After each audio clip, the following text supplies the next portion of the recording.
Welcome to Mental Millennials with your host, Shelby Friesen. I'm literally just going to talk about anxiety because that's like what's consuming my life at the moment. So, well, yeah, let's just get into it then. We met a year and a half ago, I guess. Yeah. Reached out over Instagram and started talking. We've been quite close since. And today, I guess, you want to go back and kind of talk about when you first realized that you were struggling with anxiety and mental health stuff. Oh man, it's been a long road, obviously, from what we talked about. But when did I first realize? I've been having weird anxiety issues since I was a little kid. I remember being 3 years old, 4 years old, 5 years old, and my heart would always be just racing like crazy. And I'd go to my parents and be like, hey, like, I remember being so little and being like, doing this, like, holy, like something's going on, something's wrong in my heart. And my parents ended up taking me to a ton of like cardiologists and going to the doctor all the time trying to figure it out. And I honestly can't remember like what actually ended up happening or like what we did to figure it out. I think it kind of just went away for a few years, but it was it's something that I've had since 3, 4, 5 years old, and I still have today. But as I got older, I started to realize that it's actually just anxiety and just being nervous all the time. With the cardiologists that you were seeing, what did they say? Like what did they do when you went in there? Do you remember? Yeah, I was so young. Like I remember a couple times, like I remember going to this one place with my dad and they're like drew like my heart on a whiteboard and they're like, okay, so this is how a normal heart's supposed to work and this is how your son's heart's working. And he showed like the blood flow going through like half the heart instead of the whole heart. And I remember being so young being like, oh shit, so I do have a fucking heart problem, right? Yeah. And even though I was young, I feel like I was pretty intuitive and pretty smart of what was going on in my body. And when he showed the heart doing something other than what it was supposed to be doing, like I'm pretty sure I had an anxiety attack, like right there. Yeah, just have an instant panic attack. And I was so young, man. Like I said, it's like by the time we got to that point, I was probably like 7 years old or so. Yeah, that's definitely young. Yeah. And like now that I've gotten a little bit older, like I kind of realize like why I was having those kinds of problems at that age, right? Yeah, so, yeah. And we can get more in depth into that, but okay. Yeah. And then so that was like pretty early, like 7 or so. What about high school By the time I got to grade 8, I kind of had an understanding of what was going on. Yeah, it seems like that's when a lot of people kind of realize now. I think through that high school time, you're trying to, you're dealing with all the other people, you're meeting new people. No, for sure. Obviously, I think everyone's nervous going into high school, but yeah, and there's a lot of different aspects of going into high school, right? Like I dealt with a lot of bullying actually, which I don't know if you typically would think like someone that would get bullied like crazy would be like some nerdy kid, right? Yeah. And like I don't think like if you looked at me, you wouldn't think, oh, like you got bullied in high school. But fuck, man, like I took it hard, and my dad had me out racing supermoto 2007, 2008, 2009. We're traveling all over the States, and I wouldn't be at school that much, and I was kind of cocky at school, but then like the bullies are those groups of kids that were just like thought they were like little gangsters or something. They would like I'd have like 6, 7 of them like try to follow me home from school and like try to beat me up and shit. So it was that's like that was like the pinnacle of my anxiety. Yeah, you're kind of like living in that fight or flight, always wondering who the hell's coming after you. What's going on. So like I dealt with all the childhood stuff, and then by the time I got to high school, it just like kept carrying on. And how was it when you weren't at school? Like when you were off doing the racing, was it affecting you a lot then? Or were you like, because for me,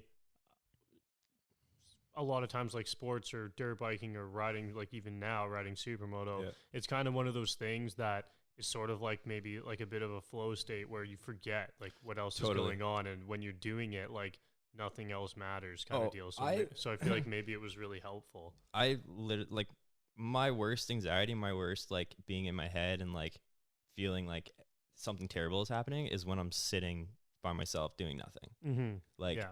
if I'm busy, I'm doing stuff, especially if I'm doing stuff I like riding, and I got into drifting later on. Mm-hmm. You would think that's what would give someone anxiety and give someone I'd rather jump out of a plane. I feel more at peace jumping out of a plane than sitting on the couch at home. Yeah. And yeah. and like even saying that, it's super weird. Yeah. I mean, yeah, I mean, we're both sort of in the same boat with that. We'd rather be like doing something, like adrenaline wise. Totally. And that burning up adrenaline versus just sitting at home like bathing in it and being like, this isn't normal. Yeah, it makes you feel a lot better when you're doing that sort of stuff. Whereas, yeah, most people like they get really bad anxiety thinking about going on a motorcycle, or they're thinking about the worst that can happen. They're gonna get hit or die or whatever. Whereas I don't think we think about it like No, that. not at all. No, I'm way more at peace Mhm. when I'm out doing crazy shit, to be honest, which is just super, super strange, but it's something I just learned about myself. Yeah, I mean, I think it's just how you grew up too, right? You grew up doing all that stuff since you were young, and that's what you learned to love. So. Totally. Yeah, I started riding at 2.5 Mm-hmm. on a little PW50. So I think I got I got a little bicycle training wheels. I had those training wheels off super, super quick, according to my parents, and then right onto a PW50. So. And when did you quit racing? In high school? Yeah, so I'd never really raced much motocross. Honestly, like not really good at it. And, Yeah. And my dad didn't take me out that much to ride. Like, considering how well I did in supermoto, like, it's pretty nuts. Cause like, we would go to we'd practice like once a month, and then my dad would just send me out there with like the big dogs, and I'd just be like, holy shit, here we go. and I made it work. But sorry, what was your question again? I really lost my thought. Yeah, when did you stop racing supermoto? 2010. So at the end of high school? Or Yeah, about the end of high school. So I did it pretty much all throughout high school. okay. Yeah.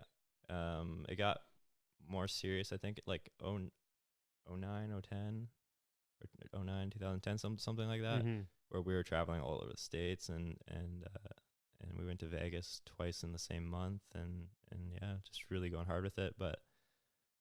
And to bring it back to the anxiety, like at that time, I don't think it was that bad. No. Like I was just so consumed. You kind of forgot about it. Yeah, I kind of forgot about it. And there's definitely long periods in my life where like it completely goes away. And if you were to ask me like explain anxiety, I wouldn't be able to do it.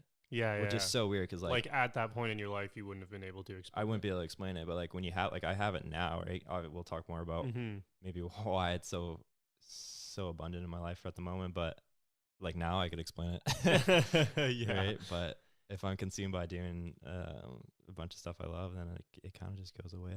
Yeah, you're so caught up in the other stuff, you honestly just don't have time to think about it. But once you get in it, and once you're in that hole, like it's so hard to get out. Oh yeah.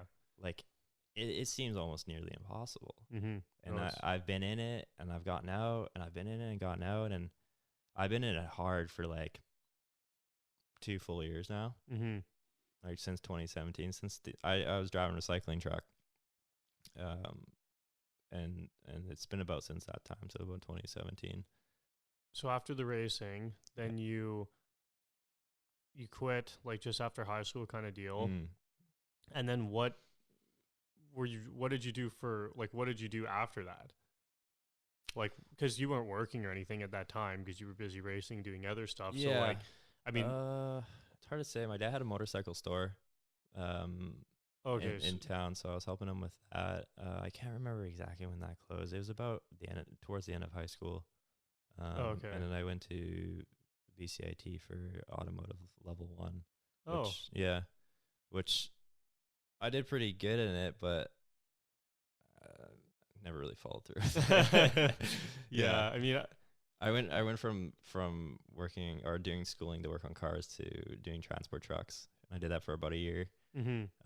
And I actually had to leave that job because my brain fog was so bad that they were like, dude, like, do you do drugs before you come to work? Like, were you up all night? Like, And with transport, with anything where you're working on someone else's vehicle, like you can't really screw up. No. Right. Like, so I'd have like comebacks and they're like, eventually they didn't actually fire me, but that they're like, what do you want to, like, you tell us what you want to do. Cause like, yeah, you just some days you're so on point and you're like banging out trucks and getting everything done that's on the list. And some days you're just so gone. Mm-hmm. And I'm still trying to figure that out. Yeah. And we're talking, that was probably 2015 or 2014, 2015. So it's been like 5 years Since then. And is that when it started to hit you really hard? Like, I mean, you had to leave your job, so that's pretty serious. with the anxiety. Yeah, and brain fog. Yeah, I'd say so. Like when was that your first experience with brain fog? I mean, they're definitely, I mean, I would say they sort of go hand in hand. Yeah, but definitely anxiety first. Mm-hmm. 100%. And then, yeah, like the brain fog started coming in like years and years later. And I think it's highly linked, but yeah, I'm still trying to figure it out. It's been Mm-hmm. a road for sure. So that would have been your first experience with brain fog. With brain fog would probably be trying to work on those transport trucks. Yeah, it was nearly impossible. And I remember a lot of hectic shit going on in our family at the time, which probably didn't Mm-hmm. help. And right towards the end of me leaving that shop, I actually moved out as well. So it was just a lot of change going on all at the same time. And were you drifting then too? Like, what were you like outside of work? What were you doing? Yeah, so I bought my E36, I think like 17 or 18 years old. So I would have been more or less when I was at that transport truck job. And what was I doing for fun? Yeah, I was street drifting. Oh, okay. Yeah, like you don't have to pay to go to the track; it's cheaper. Yeah, it's way cheaper unless you hit a curb, and then that's when it gets kind of expensive. Yeah. Or somebody. But yeah, no, if I wasn't working, I was in that silly little silver BMW sliding Mhm. around like every night. Didn't you start tracking though? Yeah, but I was probably screwing around on the streets for like at least a year before I went to the track. Okay. Like a full year of like. Yeah. By the time I got to the track, people were like, "Oh, like how many track days have you done?" I'm like, "This is my first track day." Like, how are you so good? It's like drive the street, bro. Yeah, like I've been playing around the streets for a while now. So yeah, it's kind of because we would see each other at the track. Oh yeah, totally. In Victoria there. Yeah, at Capital Drift. Mm-hmm. Yeah, Mm-hmm. yeah. No, I knew who you were, and I think I was probably already following you on Instagram at the time, but just never really said hi. Yeah. And I mean, like it was not until you made like a crazy post on Instagram, kind of just sharing your story and your road with, your anxiety and how, or what you were doing to try to overcome it. Yeah. More or less then that was the time that I reached out. Yeah, I think that was, I don't know, might have been, I don't think it was my first post.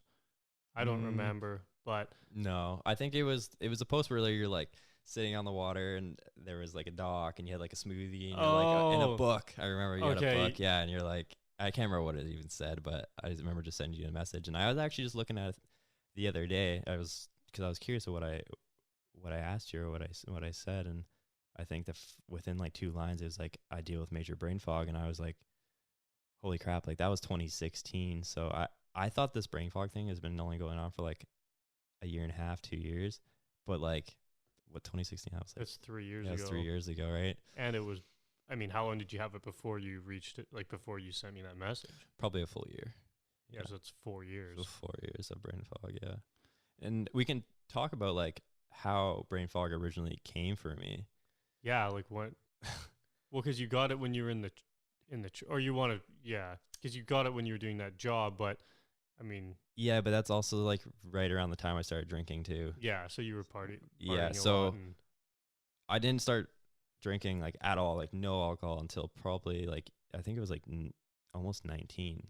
Like I didn't, like everyone at school like do like little house parties and stuff. And I mean, I just wasn't really allowed out of the house most of the time. Yeah. So my parents are so freaking strict. But well, even like grad parties and stuff? No. Or I went to like the school grad party, but like Oh, like, so you didn't do like the house parties and stuff? No, I skipped all that. Yeah. So you doing just a year out of high school, pretty much started drinking. Pretty much, yeah. Yeah, I don't even think I drank in high school at all. And then, like, and even till today, like, how many times have I drank? Probably 40 or 50 times, and I'm 24 now, so not many times. Yeah. And I mean, that's 40 or 50 like blackout nights, though. Like, there's no like I'll have a drink. I just Yeah. I think. I mean, I was the same way. I just drank till I couldn't drink anymore. I didn't know what the hell was going on. Totally. But we'll talk about like the first time I really got brain fog, and I don't remember if it was before the transport truck job or if it contributed to that or anything. But I went to a Christmas party through my work, and I think that was like the first real time where I got like shit faced. And we did the Christmas party, and I drank, almost got blackout. I remember being at the dinner party after, and like pretty much just like nodding off, like I was just so done. Ended up surviving that dinner party and carrying on throughout the night. But I remember like the next day waking up and just like the whole world feeling super weird, super different, probably still drunk. And then I would think so. Yeah, and then driving home, and I remember I didn't drive home, someone else drove me, but I remember like being in the car and like looking around and being like, my brain just feels like really dull and really like fuzzy. And like I remember like after I got dropped off and getting in my own vehicle, driving and like coming to like, and this was in the morning. This is in the morning, okay. Yeah. So coming to like green lights and red lights, and I was like having to extra think about it, and I was just like, I'm still drunk, and I probably shouldn't even be out here driving. But what really freaked me out is when I was in that exact state 3, 4, 5, 6 days later, like, and from that first time drinking. From the first time drinking, right from the beginning. Holy. Yeah. So I mean, at the first day, I'm like, oh, this must be like what a hangover is like. I had no idea. Second day, I'm like, oh, maybe I have like a 2-day hangover. By the second day, I'm like Googling like what's going on, right? But by the third, like fourth, fifth, sixth day, and I'm still like basically feel drunk. Like like something's not right here. Yeah, you feel really loopy, sort of, and just like, totally. Like, for me, it's just like I can't think. Like I just. And like my coordination goes off too. Like I'll walk and I'll do like a little like side step and I'm like lose my balance, and it's like I'm still drunk. Oh yeah, it's like your whole equilibrium's like just off, and you like totally. So that was my first real experience with it, but I've been dealing with it for forever. And I mean now I don't even drink because it's not even worth it to me. And it starts getting worse too, right? Like each time you would drink, would that last longer? Oh, absolutely. Yeah. Oh yeah, it would be. I pushed through it for like a couple of years where I'm like, no, like whatever, like especially in the summers, because like everyone drinks so much anyways that like 5-6 days you're drinking again anyways. So you're just in this weird like delusional loop, right? And I rode that for a couple of summers, just dealing with it. Probably the best summers of my life. Like a lot of my funniest memories are just like shit faced with your buddies, and I think you can relate to that. Like for sure. But it just got to the point that like I'd have to go to work Monday, and like, and I've tried so many different things, had so many different jobs, so I couldn't tell you what time, what job, but like, and I'd still be in that state, and I'd be like, oh man, like it's not even worth drinking because like I literally can't work after for like a week. So, and I'm still trying to figure that out. I still would like to know why my body can't metabolize alcohol. Yeah, I feel like you might have there's got to be something there, because I would get the same thing, except when it first started getting bad, it would be like one day. So like the next day would be a hangover, and then it would be pretty bad. But then the next day I'd wake up, like after I went to sleep and would wake up for the second day, I would snap out of it. Okay. But then as I drank more and more throughout those couple years, then it would be 2 days and then I'd snap out. Then 3 days I'd snap out, and it started building. So it'd be like, I remember I would drink on a Saturday and I'd feel like exactly what you're explaining until Wednesday. And then, but so it would start to build slower. Whereas yours, like you're saying, the first time you drank, it was like mine built up to that. Whereas yours was like almost right away. You know what? I lied. I lied. Yeah. The first time it was only a couple days. You're totally right. Like the first time was only a couple days. It's hard to remember. Yeah, I have brain fog right now, so don't take what I say. Yeah. Yeah. The first, and I say for the first 2 years, you're right. It was only like I drink on a Friday or a Saturday, or maybe both, or maybe Friday, Saturday, and a Sunday, depending on what we were doing, where we were at, right? Like, well, and if you would drink like 2 nights in a row, it would usually like make it exponentially worse. Oh, Whereas, 100%. You're just gonna drink one night, you're fine, but it'd be those nights where we drink Friday, wake up, start pounding liquor, and go out again Saturday. Yeah. Then I'd be just destroyed. Yeah, the most messed up I've ever been is Pemberton, the last Pemberton Music Festival, and I had just gotten off my anxiety medication. We'll talk about this maybe in a little bit, but I just got off my anxiety medication, and it was like 5 days of like, I'm like, you know what? If I die, I die. Yeah. And I remember drinking every day, smoking pot, and possibly doing some other stuff, and yeah, like after Pemberton, I was in that state for like 3 weeks, like the brain fog, the confusion, the like 3 full weeks. Yeah. I was like, I thought for sure I was dying that time. I'm like, I'm done. I'm never coming out of this. That's so long. Sorry, I can't remember where we're at. Well, there. no, it's all good. We'll just keep going. So the anxiety, you brought up the anxiety medication, you got off of it at Pemberton.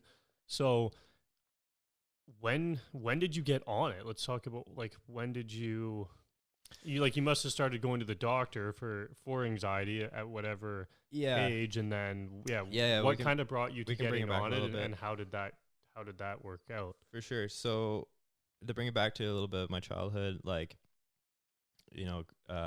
growing up, super hectic household.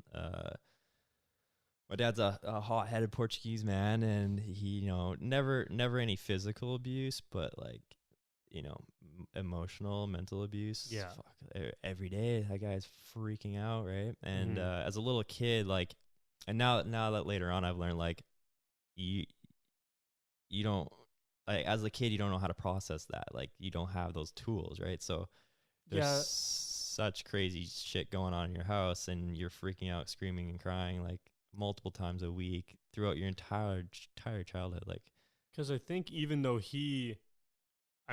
as an adult, you like scream and whatever, and it all happens, and then 5 minutes later, you just brush it off, and it doesn't matter. But when you're a kid, you don't just brush it off because you don't understand that whatever, it's just over with now. Who cares? Because I think for me, same sort of thing with my dad, where he'd be yelling, screaming all the time at us, and you're like constantly in that fight or flight. And I remember there would be times when he would yell. I had a tough time going to see my mom when I was young. I don't really know why. I would just always be really nervous and scared staying with her. And I would go, and then I would ask him to pick me up. And because I would get scared to sleep over. And then he would get so mad. And I remember he would pick me up sometimes, and he would scream like, if you do this again, like, you're never going to get to see your mom again, and like blah, blah. And he would be yelling, saying, I'm never going to get to see my mom again. And if you're, I was 6 years old. Totally. Like, So I'm literally sitting there crying, thinking I'm never going to see my own mom again, which is like, if he were to tell me that now, it's like, I'd be like, bro, I'll get in my fucking car and go drive and see my mom. Like, totally. I know, I'll text her. No, I can totally relate to that, because it's the same scenario, but when you're 6, you're like, you have no idea how, maybe you really will never see your mom again. But it's really just so untrue. He's just saying something in the moment. Yeah. And I don't think our parents mean to be like that. Like, there's times even today, like with all the tools I have and all the stuff we do to learn how to be calm and a good human, basically, I still lose it. Like, like, I wouldn't say regularly, but like, especially with the newish girlfriend, like, sometimes I'm so built up, and I'll just lash out, and I'm like, fuck it. Like, is that what my dad was doing our whole lives growing up? Right. And as I'm getting older with more real life shit, like adulting, there's more stuff to stress about, more stuff to worry about. So and I think it gets built into us subconsciously from being raised that way. So like a lot of times I'll even just having general conversations with people, sometimes I'll say something, and then like 3 seconds later I'll be like, the fuck would I say that? Yeah. Like, I would never want to say that to somebody, or why did I say such a negative responsive thing? I would way rather have said something else. Yeah. And then I kind of think about it, and I'm just like, auto-programmed. Yeah, it's like you say it before you even think about what you actually wanted to say. So, yeah. But, so we were tying into the pharmaceuticals. Yeah, so I think it was like about grade 8 where my anxiety just started getting so fucking bad that like I was like, I can't remember exactly. I think I started seeing a counselor at the time, but I can't remember. And then shortly after that, I got my first girlfriend. And this is actually kind of a funny story, but that made me so nervous. Like I already had anxiety. I was already living in terror for the last 16 years, basically. And then, you know, just the normal nerves of like, you know, getting a girlfriend and going on a first date and stuff. Like I had a panic attack on the first date with my first girlfriend ever. Where did you guys go? What happened? We went to the movies. Oh, classic. Yeah. I actually just got my ears pierced, and I guess the metal was like reacting with my ears, so they're like the lobes are super like swollen and like And I was sitting in the movie theater, and one of them like popped, and like your earlobe popped. Like the earlobe like actually popped, and like I remember it being like, because it was like infected. Yeah, like they weren't like green or anything. They're just kind of like infected and like they're kind of like mushy. Yeah. But it popped, and then we're watching this movie, and it was like, and it kind of like sprayed blood like down my face and down like my neck and stuff. And I went like, I was like, what the fuck? And I went like this, and I was like, oh shit. And it like, it took me a second, and I knew what was going on, but like it just sent this like wave of like fear through me. I was like, holy fuck. And like I went to the washroom and they cleaned it up, and then I got thrown into a panic attack, and I still don't really know why it triggered a panic attack. Were you like worried about what she might think? Or you don't know, you're just I was already so on edge from being on like literally my first date ever, right? Yeah. And it gets funnier because I ended up getting locked out of the movie theater. and like I was so you left to go clean up or whatever. I went to the washroom, cleaned up, and then I went outside to just get some fresh air. Yeah. And I guess it was like the last movie of the night, so the doors are locked, and I ended up standing out there for like 45 minutes. So I was like, this girl's never gonna talk to me ever again. Like, just leave her in the theater. Just literally leave her in the theater. I guess you had no cell phone or any way to message her back then. No, I think it was already in her purse at that time. We were already at that point. Oh, she got to hold your phone. You had nothing secret on there. Yeah, no. But yeah, that was definitely an interesting one for sure. I don't know if that was like my first, like, it's hard to remember, especially when you got brain fog. But that would have been perfect. Like, that would have been your sort of first panic attack then. Yeah, more or less.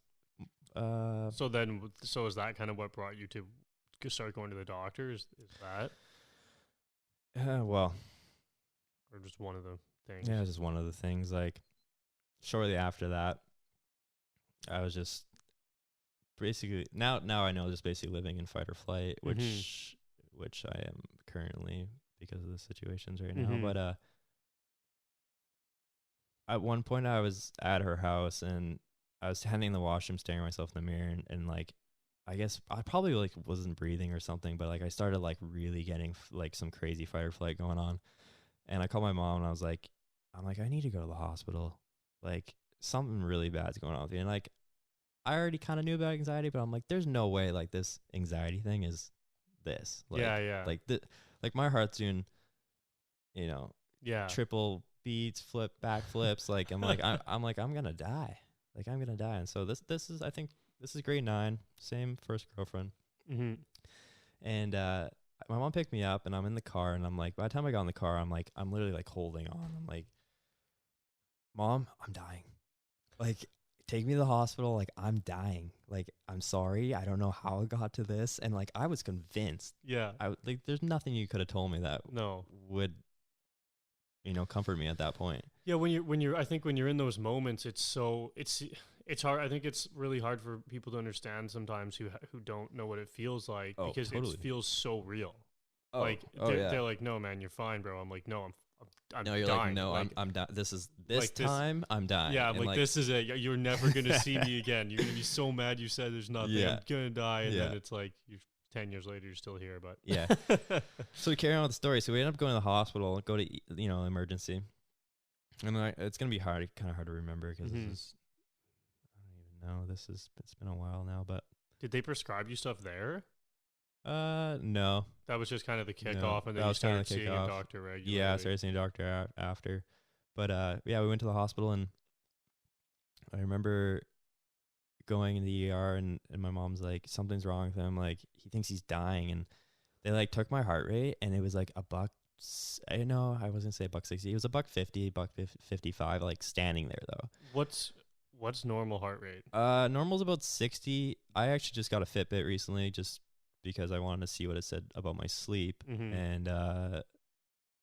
And mine's between 49 and 55, which So is, if you're like chilling. yeah, which is like apparently on the low side.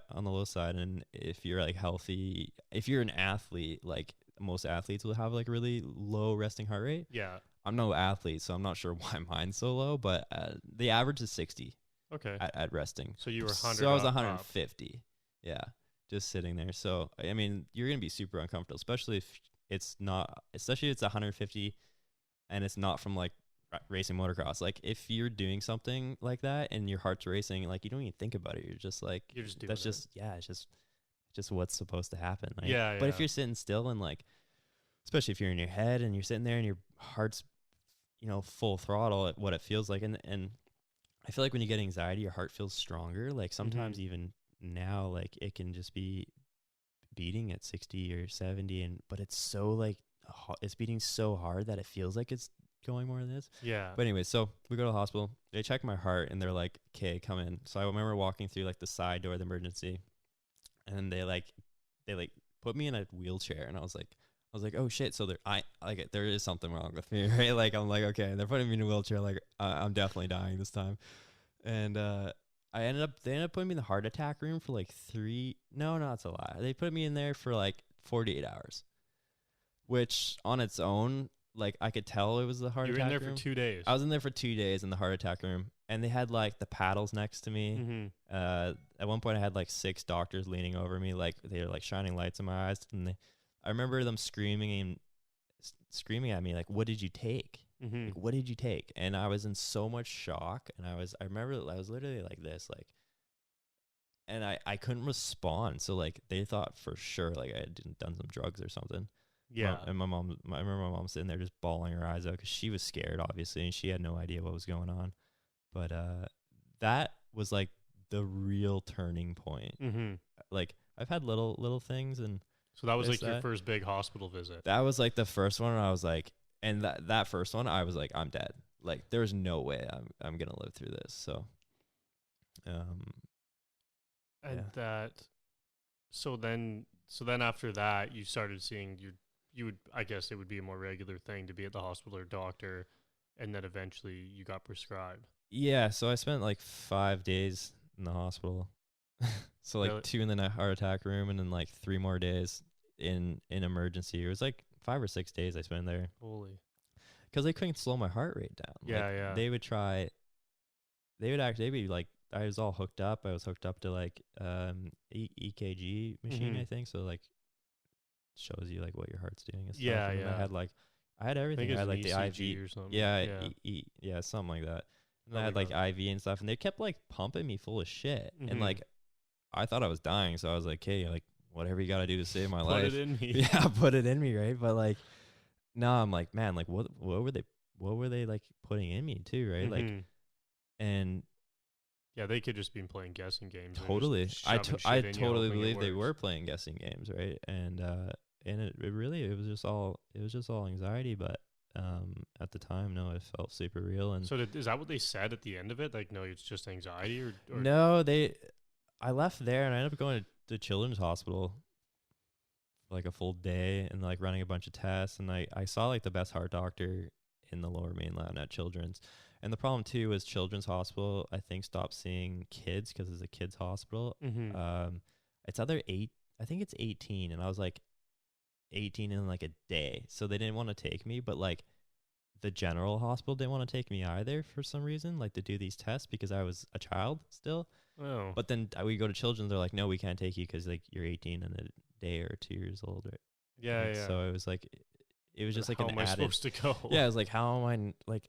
I'm dying. Like, you know, like do the test. Yeah, just like figure it out. So I ended up seeing the best heart doctors, and they're like, yeah, everything's fine. And was that reassuring a bit though? Yeah, it was, but like I feel like it helps in the moment, but then like I think the reassurance wears off fast. oh, totally. Yeah. Yes. It's always like been my heart. Like even since a little kid, it's like my heart, like my heart's racing, my heart's thumping, this, that. It wasn't until later that I get like the brain fog and stuff, which is like what's mainly bothering me now. Yeah. But yeah, and I don't really know how we wrap that up.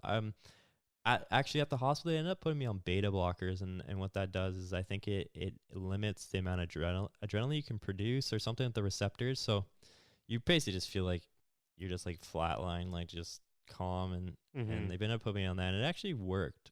And I remember they had me all hooked up, and I'd walk on a treadmill, and they like measure like what's going on and stuff. And at that point, they still thought that I possibly had something going on, and I thought for sure. I was like, no, it's like I don't even think anyone even brought up anxiety at this point. Yeah, the whole hospital thing, no one said like, oh, maybe it's anxiety, right? Yeah. And I definitely would tell you like, no. Like, no, there's no way. Like, there's something definitely wrong with me. Yeah. But yeah, and so they put me on beta blockers for like, I think I was on those things for like 3 months. And then eventually, I think I just cold turkey just stopped taking them. I was like, fuck that. Like, oh, so they didn't so they gave you them at the hospital, but then they told you to keep taking them. Yeah.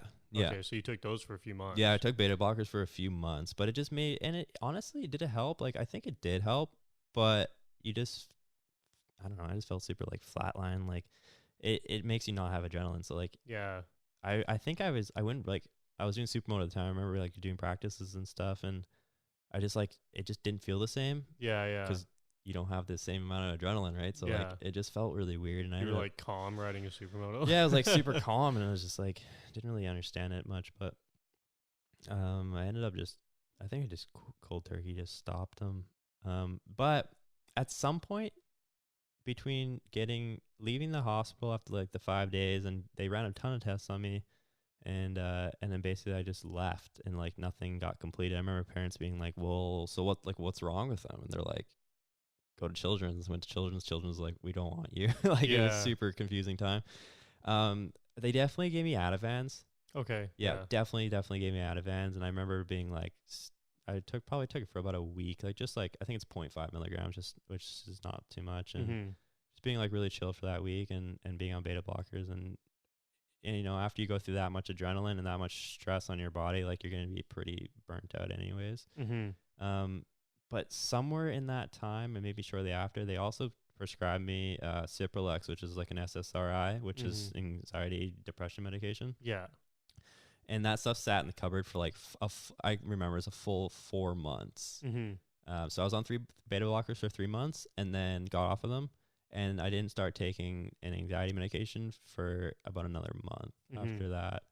And so it just got bad enough again that you decided to take it. Totally. So yeah, So they had given you that from the hospital as well. They basically just said, here's these things, try them. Yeah. And then you just ended up not taking them. And then yeah, I was like, no, I'm not, because I don't even take like Advil. Yeah. Or aspirin. Like, I'm just like so weird about it, especially like drugs. Like, like, yeah, I don't no like it. way. Like, yeah, like, it.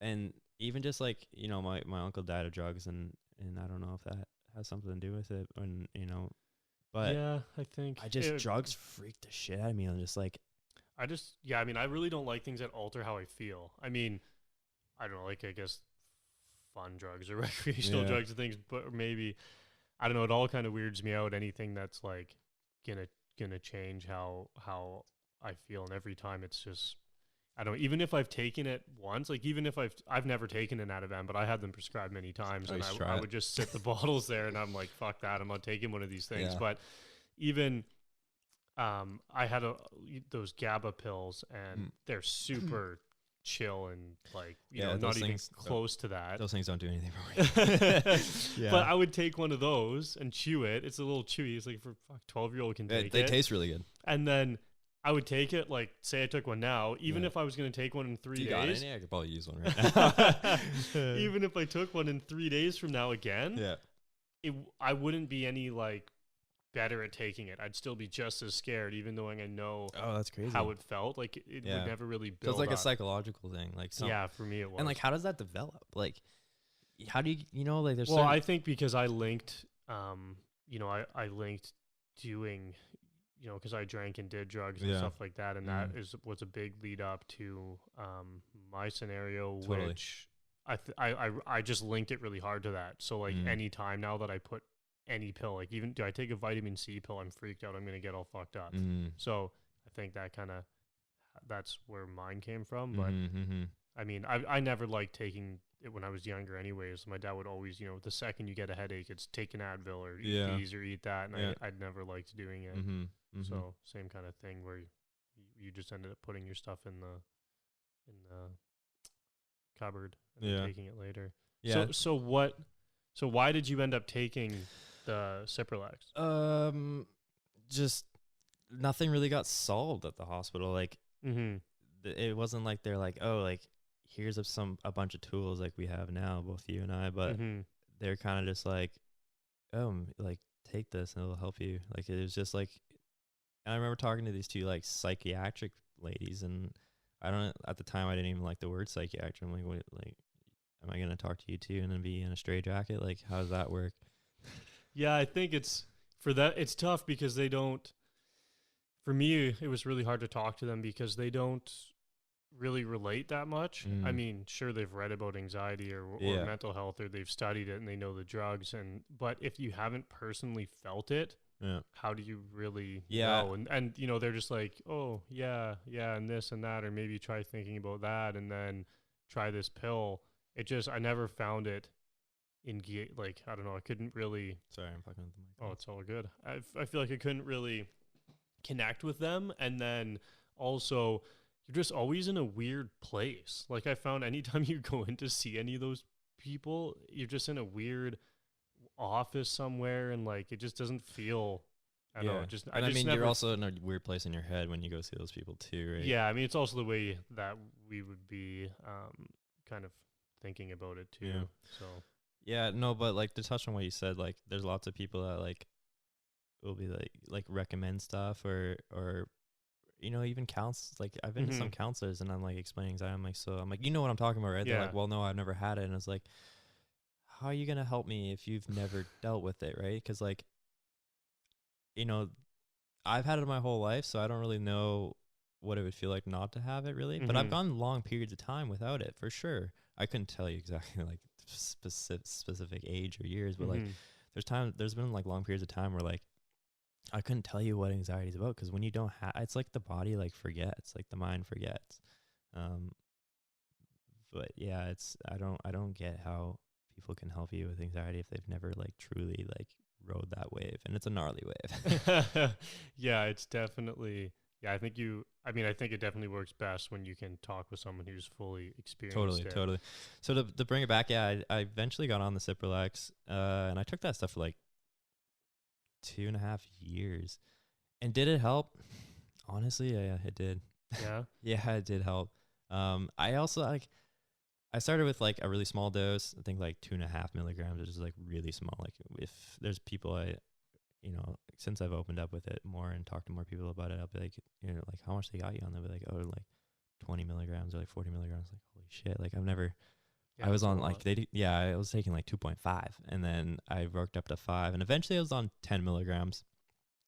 But I remember not being on 10 milligrams for very long because I just didn't like the fact that I was taking like a full pill. I was like, what? Like, and yeah, I guess at first it seems like you're just taking a little bit of and something. I'm like, and you don't even, it's not like an Ativan or like a Valium or something like that where you like actually feel it. You don't feel it. Like, and it takes weeks for it to, you don't feel it to the point that you don't know it's working. Yeah. Until you get off of it. Then you're like, oh shit, like that stuff was working. Yeah, because I guess it just builds up so slowly. And I mean, even at the beginning, you're taking such a small amount. And I think I don't think the plan ever is to be, to think, oh, I'm going to take this for 2.5 years. It's like you're going to start taking little amounts and then, before you know it, 2 weeks turns into 2 years and you don't even realize it. Yeah. I mean, like right from the beginning, like I think I had a crazy panic attack and I was like, oh, fuck it. I'm like, went to the cupboard and I'm like, you guys want, I remember I was yelling at like my nana or my mom or Definitely not my dad, so you don't yell at that guy. But one of them, I was like, yeah, you want me to take this shit? Fine, fuck it, I'll start taking it. And I sat there and like broke the pill in half and like cut it into a quarter. And I'm like, man, like I took it, right? And then I followed the instructions and eventually worked up to 10 milligrams. And honestly, like, there's a lot of side effects for that stuff. I didn't feel many of them. I got really bad headaches, and I stopped sleeping for like the first 3 weeks of like starting to take it. Like, I just did not sleep. But then eventually, like, yeah, did it help? Like, life kind of went back to like normal for a bit, for like a couple years. I would forget it. Like, sometimes I go away. Like, so I was racing a lot of the time, actually. The whole time I was on anxiety medication, I was racing. Maybe it helped. I don't know. That's why you're so but good. there was times where I go like on a race weekend and I forget my little bottle, and like that would give me anxiety for one. So I don't know if it was because I was getting anxiety because I was forgetting it, but if I missed a dose, like I get these like these little like twitches and head shocks, like and terrible headache, and that's just missing one. It would have been half a pill. Like, I went on 10 milligrams for like very short amount of time, and then I was like, no, I'm not taking that much, even though it was probably helping. I was like, no, I can't take a full pill. So I was on 0.5 for like a full 2 years. Yeah.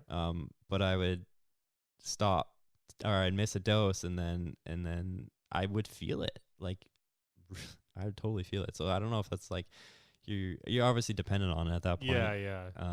But yeah, I get like headaches and I get like little twitches and stuff, and I was like, oh man, I don't want to be on this shit. Like, and the whole time I was on it, I was like mustering up a plan of like how I'd get off of it. Yeah. Like, I never surrendered, and I was like, okay, I'm gonna take it for like 3 years and not think about it for 3 years. And I thought about it every day. I was like, okay, like day 24, day 362, like how am I gonna get off this shit? Like, there's got to be other ways, and like I think since we figured out some other ways, yeah, I think that's really awesome because you weren't giving in to it. You didn't believe that you could just take this pill and it would fix you. Because you knew that there's a lot more. Yeah, even like in the early stages, when I first started taking that, like I'm like, there's a reason why this is happening, and I think at the time, like I was still convinced that there is actually something wrong.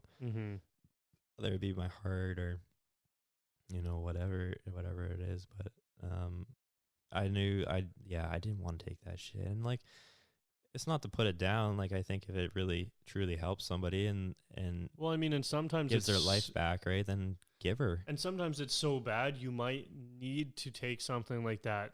I'm there now to stabilize you to be able to put other things in place. Totally. But I think just generally what happens, obviously, is that people become too dependent on it. Then they don't. I mean, dealing with it other ways, as we know, is a lot more work. So for people to just stop taking a pill and have to do all these other things to give the same effect, they don't want to do it. Is that a lazy person? Like, I don't know. Like, if you take that pill and all of a sudden, like, you literally, like, say you're racing bikes and then you got such bad anxiety you couldn't, and you started taking that pill again and you're racing bikes again, then like, why would you do any other work? Like, you took this pill and you're back to normal, right? I think for me, like, even on the medication, like, I never felt like, oh, like, I'm good now. Yeah. And I'm like I still always had like underlying. It might not be as bad as like when I'm not taking something like right now, but it never fully worked for me. So I think that was the main reason why I was like, hey, like, if it's not gonna fully like hook like fix my life, then like I don't want to be on it. And there's got to be other ways. Yeah, and I think that, I mean, most of the people that I've talked to that have either taken medication for depression or anxiety or anything, I've never heard anybody say it fixed me or like it all went away. Like, I think everybody still has that underlying stuff that where you kind of like, fuck, like this really, it's helping, but it's not fixing for sure. So I think that's definitely normal, but it's awesome that you could put that into a spot to get off of it. So when did you decide I'm not taking this anymore? I tried multiple times, and it was at least 2 years after I first started taking it. I tried multiple. The first time I just stopped taking it. I can't remember exactly what happened, but I didn't feel good. Like, I felt really bad. Did you just like straight up cold turkey it? Cold turkey. I was just like, And you know why? It's because I was honestly starting to feel really good and like staying. You know, at the beginning of taking it, I would take it and then wouldn't take it, and I would take it and I maybe like 2 days out of the week I would just forget or I'd leave the bottle at home when we go racing, and I just wouldn't have it. Sorry, what were we talking about? Weaning, when you decided. You would at the beginning you'd take it, not take it, and then weaning. Yeah, weaning off. Yeah, so a couple times I just cold turkey stopped taking it. And it just made me feel like shit.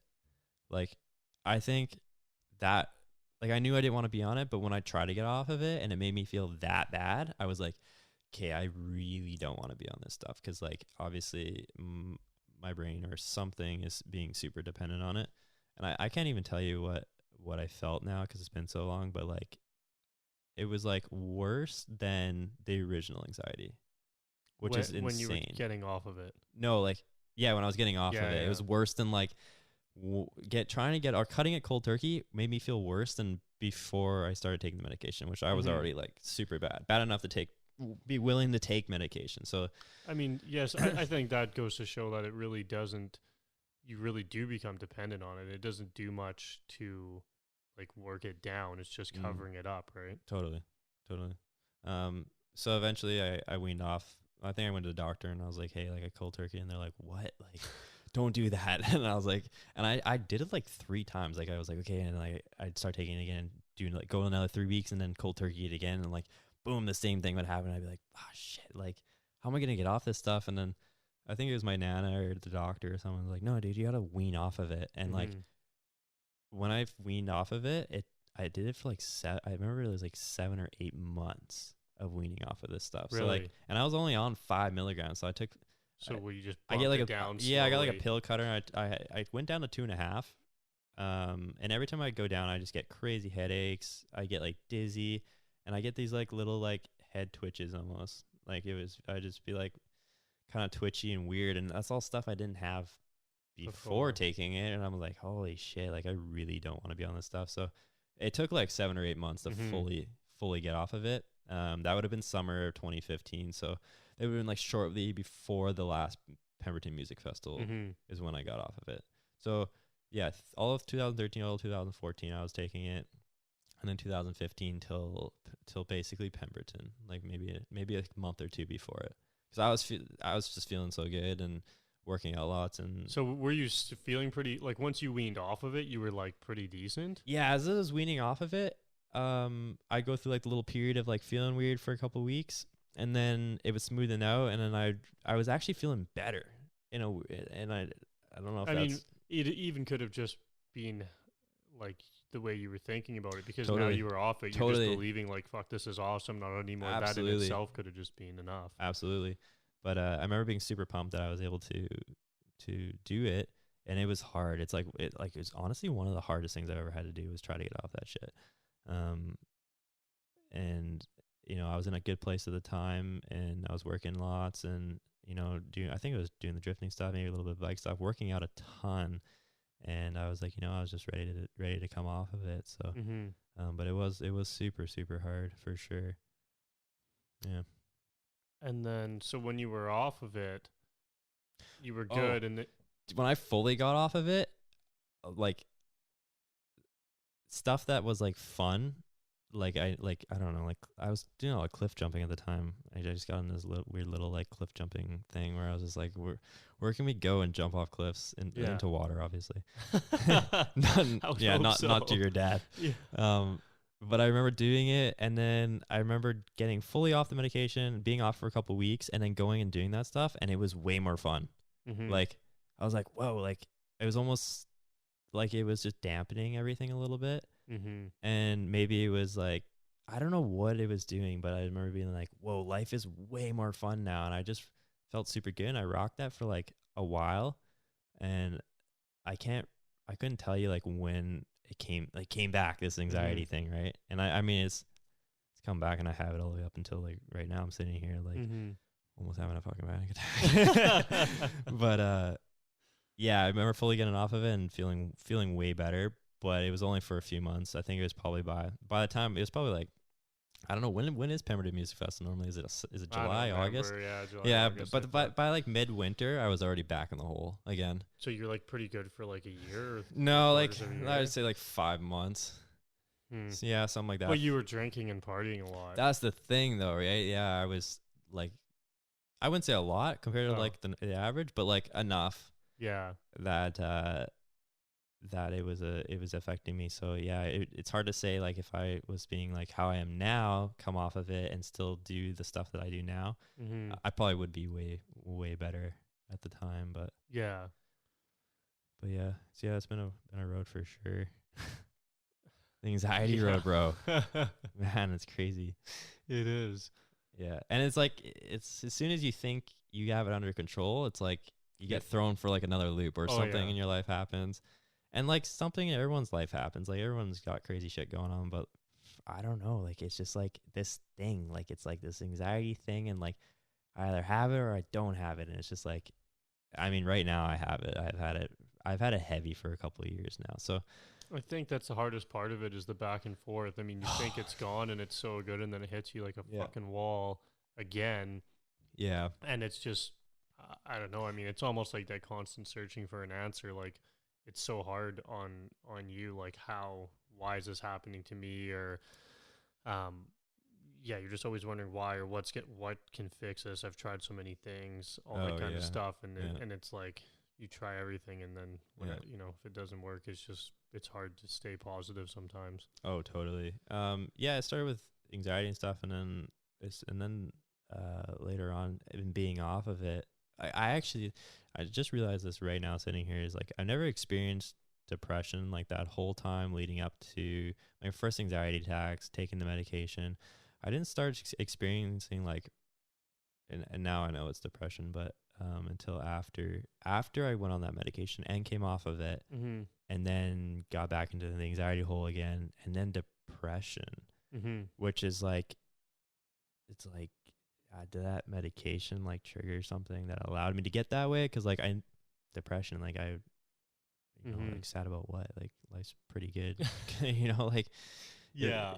A lot of people have it a lot worse for sure. And I couldn't tell you exactly when that started happening, but it's something I've definitely fought with for a little bit, on and off probably for a few years. So yeah, it's like a whole new realm. So yeah, between the brain fog and like, a little bit of depression here and there. Yeah, you can definitely dig yourself a hole. Oh yeah. And it's hard to get out. It's really hard. So well, I guess speaking of getting out, once you got off the medication, you started to come back. So what did you decide to do then? Because you haven't been on medication since then. Nothing. Yeah. I just lived my life. When I came off of it, I was just doing normal stuff. I didn't like do any self work. I didn't go to like, maybe I was doing some counseling. Okay. It's so hard to remember, but it wasn't like any gnarly anything, like any spiritual stuff, any meditation, none of that stuff at that time. So then when it started to come back to you those 7 months later, then what kind of steps did you take this time around? Honestly, I can't remember. It's really hard to say. I think I just kind of counseling. Yeah. Counseling. Yeah, definitely. And even when I was on the medication, I did a little bit. I think after coming off of it, I did quite a bit. Talk therapy, which I've never really been a huge fan of. I think it is really important, but I think there's other things you can do to help you, that will help you more, in my opinion. And I've never had to pay for it. Luckily my grandparents have really helped me out with that. But I've done, I think, at least $10,000 of talk therapy, which is like pretty substantial. I think it's $130 a visit or so. Yeah. And it helps. Like you go and you definitely feel better, and they sit there and like you'll say something and then they'll like bring you back and to what you were saying, and kind of like what we're doing right now almost.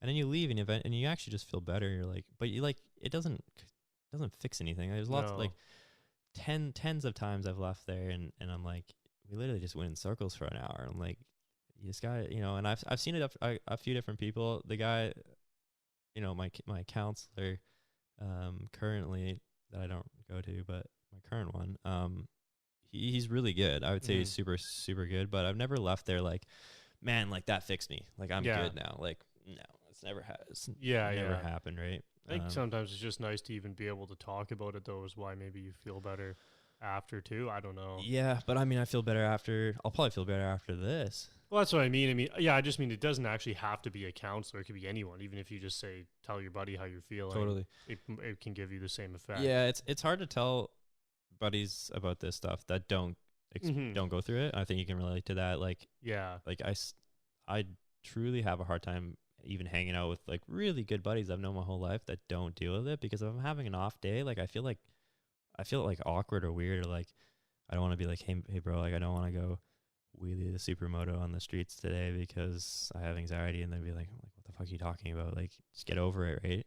But like the shit can really control your life if you let it.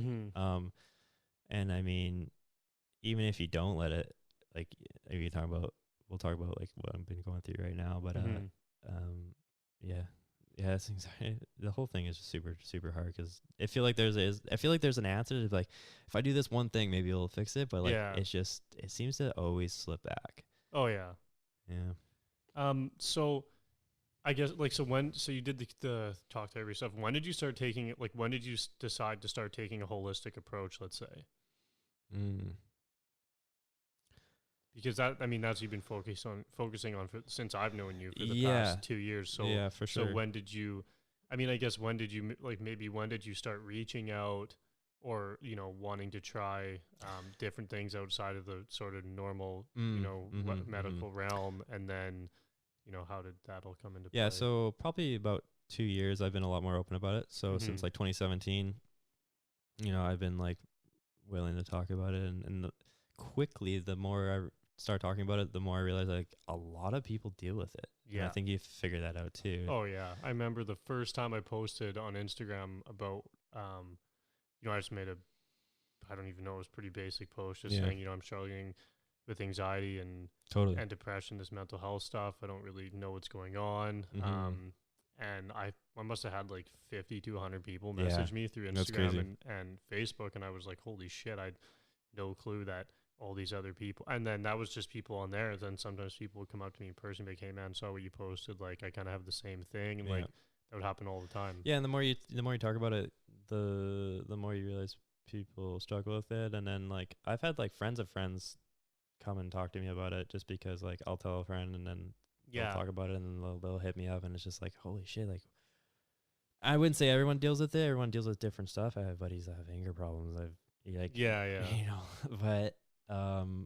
But yeah, it seems to be extremely common, and it'd be nice to really figure out like why. And I don't know, in the last, because I've done like, you've done some research on it, some studying on it, and so have I, but I don't know if it's the last like 20 years, if it's just easier to talk about, or if people have had this forever, or what, or is life just getting so fucking hectic? That's kind of what that's what I views. That's what I think. So crazy now. Yeah. So much stimulus. Yeah, everything. Yeah. So, I know we keep veering off here. It's all good.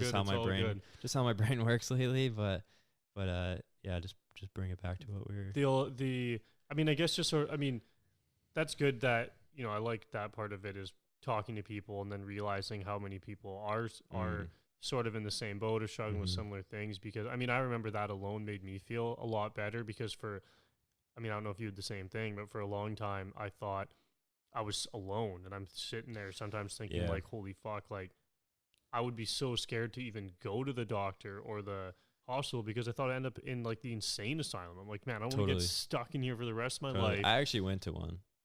Oh my God. Yeah. Like I didn't go in, but one time, it wasn't actually that long ago. Like it was probably like shortly after I contacted you, which was like less than a year ago? Year and a half? Has it really been? When did we go to Fortitude for the first time? Or was that last year? Yeah, it was like, I don't even think it's been a year. Or was it 2? Yeah, maybe it was last year. I think I've only really known you for a year now, which it seems like way longer. Yeah. It was, or I was between jobs, or I just left a job or something. I remember us talking about that. I think when we met, you told me you hadn't worked for a while, or you left. I don't remember. Maybe honestly. it was like after I left recycling or something. It's probably Yeah. probably that. Yeah, because I remember I got the job at Mercedes. Yeah. I think that was remember like that was like right. Yeah, we were talking a lot when you got that job. Yeah, yeah. So, anyways, something around there. But I already lost my train of thought. Brain fog. You said you went to an insane asylum thing. Oh You yeah, didn't go yeah, in. yeah. That's right. So I don't know. We'll call it like a year and a half ago. I was tripping out, anxiety as usual, and I went to my normal doctor, and he's like, "Well, you should go talk to this person." And I didn't really.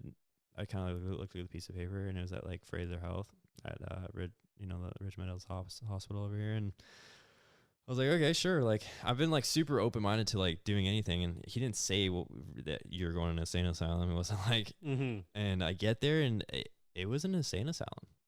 Like, there's people in straitjackets and like drooling, and I was like, holy shit! Like, I don't think I'm that bad. Like, I just get like nervous all the time. Like, and I sat there for like 4 hours because I was just in this mood, and I was just like, I'll just sit here, sure, and like.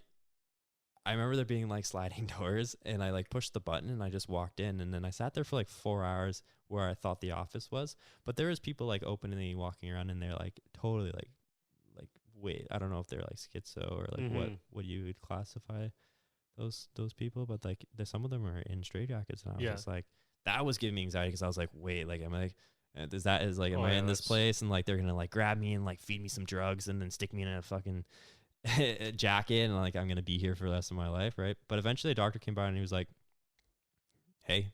I was like, hey. And he's like, how'd you get in here? I was like, walk through the doors. Like, press the button. Yeah, I pressed the button, the doors open. Like, there was no delay. Like, just like boop, walked in, and he's like, okay, follow me. So I follow him to his actual office, which wasn't where I was. And I go in there, and he's like, so why are you here? And I was like, I don't know, I have anxiety, and the doctor sent me here. And he kind of looked like perplexed. I think that's the word, perplexed. Yeah. He was just like blown away, shocked that I even made it into this area for one. And he's just like, so he's like, do you want a psychiatric evaluation? And I was like, and I was literally talking to him like this. I was like, I don't know, do I need one? Like, you're the guy. Like, you tell me. I don't know what I need, right? Yeah. I was like, I don't know. You can give me one, sure. And he's like, I think you're in the wrong place. And I was like, well, I have anxiety. And he's like, yeah, this isn't the place though. So I actually still haven't really asked my doctor. Like, I don't think I've ever asked him like, hey man, like what the, like, where did you send me? But yeah, that was a really weird one, and that wasn't even that long ago. I feel like that's debatably the worst place to send to someone with anxiety. Yeah, dude. You're just like, yeah. Because like that's ultimately like at times when you're that you feel like you're gonna be there eventually. You're like, I'm just gonna lose it one day, and like I'm gonna end up in a straitjacket, or I'm gonna end up like the anxiety is so real sometimes, and it's so like, you're just like the world's crashing around you, and like your brain's like bad shit's happening, and you're like, you just can't get out of it. Oh yeah, and I mean when you mentioned the schizo thing, I remember so many times like I'd be looking shit up online how I felt, and I'm like I have schizo. I'm like 100%. Yeah. I'm like I'm schizophrenic. I'm fucked. And then I'd be reading like, you know, when I first started to realize that, you know, I'm dealing with that, I should probably read some books or figure out like, so I started reading like The Brain's Way of Healing and other that's a good book. Sort of brain books, and the Brain on Fire too. I don't think I've read that. No, you haven't read it. I'll read it down. Yeah, Kat read it. She said it was really good. But as I was reading those, it would be talking about these you know, like schizo and all these other things, and I'd be reading it, and I'm like, fuck, I was like, I have this. And like I couldn't even read the books because I was getting so scared that I have. Would you get like anxious as you were reading the books? You're I would have to put it down. I'd make it like a couple of pages and just start talking about all this crazy shit. I'm like, no, fuck this. I was like, I have that, can't do it. And like, I mean, I've you know, that was 4 years ago for me, and I can read them now. I'm fine. But I know I'm here on your podcast, but I kind of just kind of curious. So like, you went through like a really rough period, right? And then have you progressively gotten better, or have you gone like up and down? Both. I would say it's always like 2 steps forward, 1 step back kind of deal, or maybe more. Maybe it's 2 steps forward, 3 steps back, or maybe it's 3 and then 4 steps forward. Yeah, maybe all over the place. Maybe it's 4 forward, 3 back. I mean, or maybe it's 3 forward, 5 back. So it 1 hasn't been forward. smooth sailing since you've figured it out. No, and I mean, through my roughest parts, I think that was the hardest part of it, is that it wasn't a constant progression up. It was just like all the time. I mean, now I'm like, you know, if I look at the big scale of things to like 4 years ago, I was fucked. Now I'm pretty, you know, I would say I'm the best I've been. That's good. But it's always like, yeah, it was just always slow. And I mean, it was for that year and a half, 2 years where I was just fighting so hard. I mean, I guess those 3 steps forward would give me the light for the 2 steps back, really. I mean, because, you know, I could feel it and I knew, I'm like, man, like, I can do this, but then it would hit you again, and then I'd be like, fuck, like, really? Like, how does this keep coming back? Or and something that was working for you would stop working, right? Like, you'd be doing something that you're like, okay, this is working, and then like it would creep up on you again, or this is what happens for me at least, and I'd be like, I thought what I was doing, like, I don't know, maybe it could be as simple as reading, or like I started doing yoga, like, since I've known you, and I'm like, oh, I'm getting better, and then it goes the other way, and you're like, but I was getting better, and I'm doing this thing, and I'm still doing this thing, and now it's going the other way again. It's like, what? Like, it's always changing. Oh, or like what worked before doesn't work now, and it's just like it's tough. It's I hard. found things would work. Like, I mean, for me, I would just lock. I don't know. I kind of did. The hardest part is always searching for that thing, for that answer. Where I'm like, what happened? You know, I would be going to see so many specialists, like brain people, neuro shit. Like, I didn't care how much money I had to spend. I go to naturopath, nutritionists, normal doctors, like I was going to everything I could to try. I was like, someone give me a fucking answer. Like, tell me what's wrong. And I think I was trying to hold on to that, like, one thing for too long, where I was just like always trying to find that single answer. And then when I started to take a more holistic approach, even the same thing, like, naturopaths started talking about food.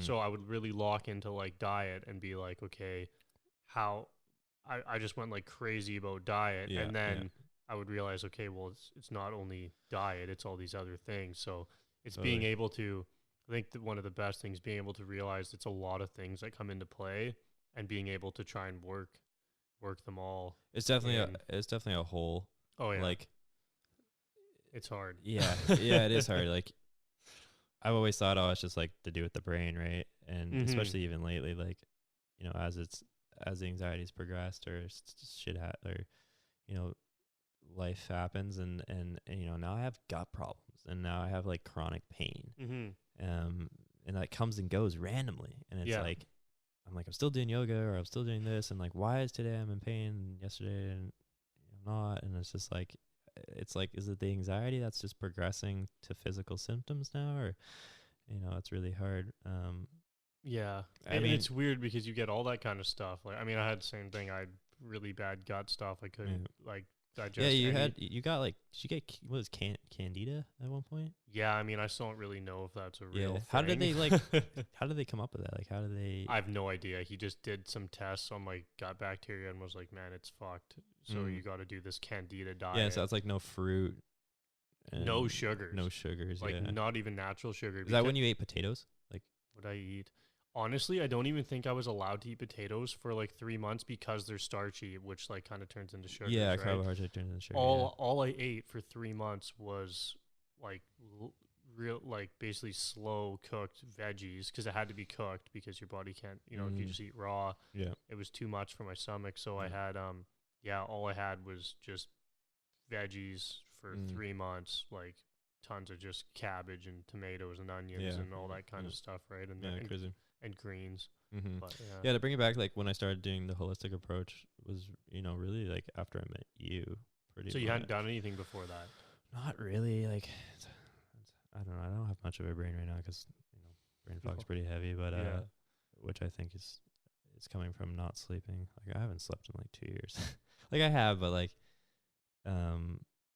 it's a couple of years of like tossing and turning all night, and like, I actually have like legitimate chronic pain, like, and it's kind of, I'm still like, I don't get why I get it or why I have it, and it goes away and it comes back, and I don't know if it's, you know, but the holistic stuff, like I think like shortly after I met you, I went on a full veggie diet.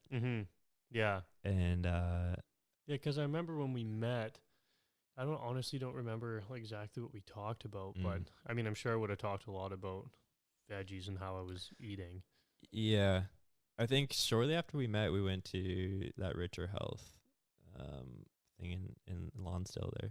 Yeah. At the Green Mustache. Yeah. Yeah.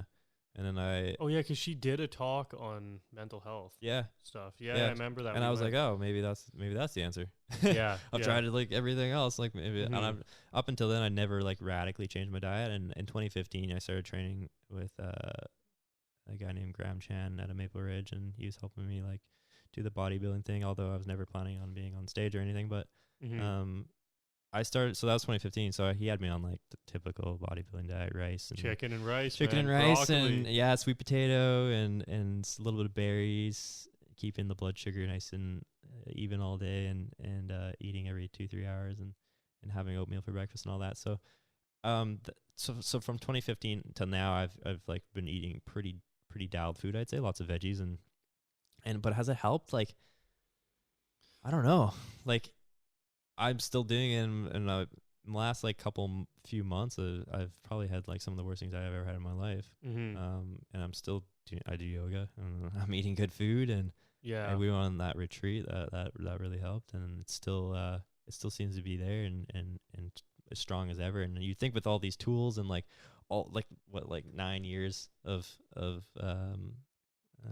having it strong, that I'd have it figured out by now, but it's just like it's still going on, and I just want it to stop. Yeah, I mean, yeah, your story is crazy to me because I've given you everything that I know or that I've tried, and like you're really one of the only people that I talk to about this all the time, and you're also the only person who's ever being open-minded enough and wanted to try all these things. Like I have people that reach out all the time, or I meet and that we talk, and they think I have this crazy, answer or one thing that they're going to be able to do, and they're going to be fine. And sometimes I feel bad, right? I'm telling people, I'm like, well, fuck, man, I don't want to like ruin their day, but this shit is not. You don't just do one thing. Like this is a lot. It's a lot of work. It's really diving into yourself and learning all these things. And most people, I never, they say they're happy to talk about it and stuff, but not many people will take action beyond that. I'll be like, oh, I do this for food and diet. I've tried breath work, yoga, what else? I mean, like I've seen all these practitioners. I spent $50,000 in the holistic stuff. Yeah, everything. And you start to find things that work for you and stuff that comes up. And I mean, the other problem is a lot of people just, we were both lucky enough that, your grandparents helped you out. My grandpa did the same thing. I'd probably be dead. For me. Yeah. And I mean, I remember I had a student credit line with like $10,000 left on it. And I mean, back then all I gave a shit about was trucks and cars and, same thing as you. And that's what I was kind of spending it on and everything. And then I finally, like, it just hit me so hard. I thought, you know what? I don't give a fuck if I have to I'll spend every penny I have access to, whether I'm going to go in debt or not, to figure this out. And I pretty much spent all mine. And then my grandpa dove in and helped me out. And, which is wicked. Yeah. Because the problem is most people, they don't have an extra $1,000 a month. I on averagely for the past 5 years have probably spent $1,000 a month on holistic practitioners, which that's a lot of money. Totally. That, who the hell is $1,000 to just blow on that kind of shit? Not that many people that I know. So, that's one thing I haven't really figured out how to get around yet, because a lot of the stuff that costs money. What I advise people to do, they don't have the money to do it. So how do I help them with that? I know I still struggle with that. Like, so I could probably spend $1,000 a week doing like self-help stuff. Yeah. And I think if I had that opportunity to spend $1,000 a week on it, I'd probably be a lot better. Like if I could get if I could go to acupuncture a couple times a week, massage a couple times a week, do breath work, go do breath circles and one-on-one breath work and eat the food, like get like meal prep like delivered. I think that's the other problem is like the food and everything, but if you're gonna the problem is stress too. And if you're stressing about it, trying to make the proper food and the meals all the time, it almost makes it worse. yeah, then it's like kind of counteracting what you're eating. So Yeah, 100%. And the food just costs so much money. So like, someone's going to go easy meal, Subway, $10, or Yeah. they're going to go to the grocery store, get their groceries, make a nice, healthy, vegetables, organic meal Yeah, and have yeah. this stuff and then eat it. Not only does it cost more than going to Subway, but you have to make it all, go there, find the time. Oh, it's time consuming. It's So it's really time consuming. It's so much work. And then like the juicing and other things that I like doing, like, yeah. How much did you spend on your juicer? it was like $2,000.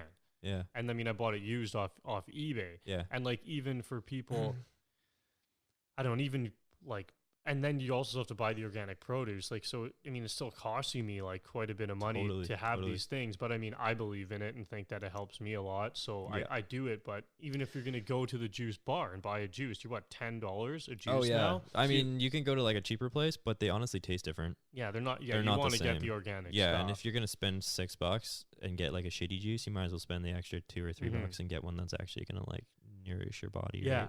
and then I mean, I have 3 juices a day. So what, you're gonna someone spending $30 a day on juice, which is, it adds up. Yeah, I did it for six full months of like Yeah, multiple juices and smoothies a day, and I did like 6 months full organic and yeah, kind of following what you put me on, and yeah, it's really expensive. Like some people are like, oh, organic's not that much more. It honestly is. Like yeah. it in some aspects, like maybe Especially if you eat meat. Like if you want to do the meat, the organic meat, dude. Yeah, I only eat organic meat now, Yeah. just because I've read too many books and I've done too much research on what really goes on in the normal meat industry. It's pretty disgusting, yeah, and the stuff's just pumped full of shit. And it's I already so have bad. these problems. I'm like I don't want to like help it. Like, yeah, I want to reduce it, not put a bunch of like hormones in me and shit that I don't. You don't even really know what's in that stuff, in my opinion. Like even do- after, do- you don't. do we really know? Like I don't. No, It's pretty hectic. it is. It's all about like making that meat, grow as quickly as possible and feed a bunch of people. Yeah, and weigh as much as you can for Yeah. for selling it in stores and everything. Yeah. So yeah, holistic stuff, I mean, lots of it. what have you tried? I mean, what's the biggest things that have helped you so far, you think? Holistic wise. Or anything. I don't even Going on care. when I went on that full veggie diet, I don't know if it's just because psychologically I was like, oh, this is gonna help me, and it did. Cause like Yeah, I remember it there- went really yeah, well. there for was a like while. there was like a month and a half period when I was on full veggie diet that I was like, it was like the same as when I started taking the medication, where I was just like, I'm good now, and I was like, holy shit, like this is actually working. I'd have like days here and there, but like as a whole, it got way better. But like I mean, it's hard to say like what's really helping right now, because I mean hopefully in 6 months I do another podcast and I'll be like better, but yeah, I'm so freaking bad right now with the anxiety and the sleep problems and stuff that I'm in the hole. And right now I'm in the hole. But some of them, we can talk about some of the most powerful stuff, like that conscious connected breathing that you recommended. It was only like, I don't even know, April, like it wasn't that long ago. Yeah, I got referred by my brother because Lucas did a retreat. That's right. And then I tried a one-on-one, and then I think after I did the first one, I messaged you right away and was like, you gotta fucking try this shit. Yeah, did you do the rebirth on the first session? No, I was okay. like 2 or 3 in when I had like really intense experience. Yeah, mine was intense right off, right the first one. So I think we originally sent my girlfriend, right? Like you told me about it, and I think Kat went out there first. Oh, really? I don't remember. Yeah.